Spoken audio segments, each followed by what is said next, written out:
Hello mga kainlibing, maayong adlaw ninyong tanan. Sa video na ito, magtagalog tayo ng konti mga kainlibing.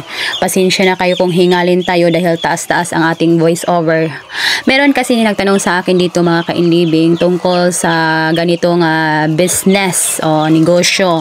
Kung paano daw at paano magsimula daw, ano yung mga gagastusin. Actually, naisagot ko na to mga kainlibing sa iba kong video. Kung mag-scroll lang kayo dyan or hanapin nyo yung hashtag natin na inlibingserot. Meron tayong mga vlog dyan mga kainlibing na tungkol sa ating manukan. Sinasagot ko yung ibang mga tanong dyan. Baka nandyan yung tanong nyo para hindi tayo magpaulit-ulit po nga magsabi mga kainlibing, di ba?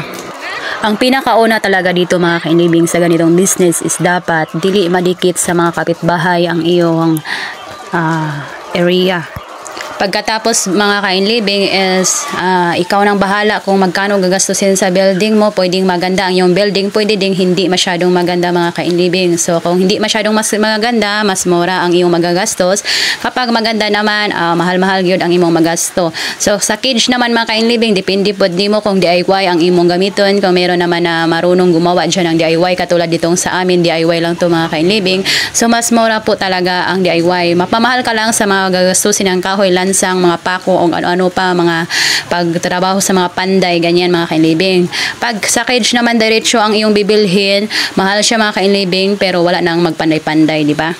So ang ibig kong sabihin mga kainlibing is ang gastusin ng iyong building nakadepende sa iyong area at saka sa mga gastusin ng construction supply mga kainlibing. Hindi yan pare-pareho or exactly amount. Depende sa inyong lugar. Yun ang ibig kong sabihin mga kainlibing.